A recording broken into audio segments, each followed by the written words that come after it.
അതെ, ഞാൻ അങ്ങോട്ട് വരുമോ? അയ്യോ, ഇപ്പോഴോ? ഇന്ന് വരണ്ട. ഇതിപ്പോ പലതവണ കഴിഞ്ഞു. ഞാൻ വരും. ഇന്ന് എനിക്ക് വേണം.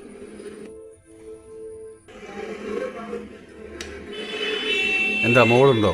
ഇല്ല, അവള് സ്കൂളിൽ പോയി.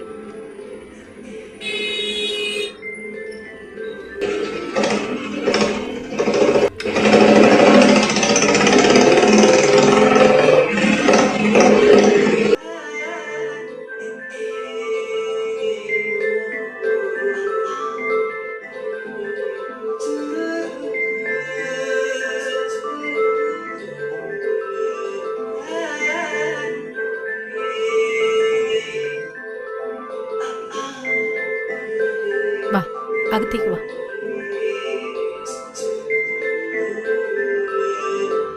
ഇനി പറ്റത്തില്ല. ഇത് കുറേ ആയി. ഞാൻ ഈ പണം കൊടുക്കുന്നത് പുണ്യം കിട്ടാൻ വേണ്ടിയല്ല. എനിക്ക് പലിശയും മുതലും കൃത്യമായിട്ട് കിട്ടണം. അറിയാം, ഈ ആഴ്ച പ്രകാശേട്ടൻ വരും. എന്നെ കാണാൻ നടക്കില്ലേ പ്രകാശൻ? ഞാൻ അറിയുന്നുണ്ട്. ആരും കാണാതെ രാത്രി വന്നിട്ട് പോകുന്നത്. അവനെ വിളിച്ച് പറഞ്ഞേരെ, നാളെ എനിക്ക് എന്റെ പണം കിട്ടണമെന്ന്. അല്ലെങ്കിൽ ഞാൻ ഒരു വരവ് വരും. ഇങ്ങോട്ടല്ല, അവന്റെ അടുത്തേക്ക്. ആ, നീ വന്നോ? എന്താ മോളുടെ പേര്? ശ്രേയ. എത്ര ക്ലാസ്സിലാണ് പഠിക്കുന്നത്? 7th.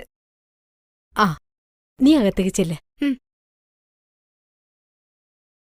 അവള് മിടിക്കുകയാണല്ലോ. ഈ ഒരു അവധി കൂടി തരണം. ഇനി പറയില്ല.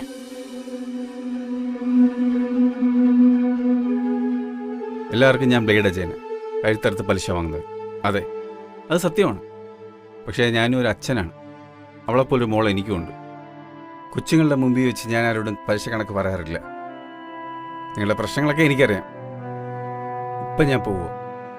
നിങ്ങളെ ഓർത്തല്ല, ആ കുഞ്ഞിനെ ഓർത്ത്. ക്യാഷ് എപ്പോഴാണ് റെഡിയാന്ന് വെച്ചാൽ വിളിച്ചു പറഞ്ഞാൽ മതി. ആ പിന്നെ, നാട്ടുകാർ പറയുന്ന പോലെ മനസ്സാക്ഷി ഇല്ലാത്തവൻ കണ്ണീ ചോരയില്ലാത്തവൻ, ആ പേരൊക്കെ അങ്ങനെ തന്നെ നിൽക്കട്ടെ.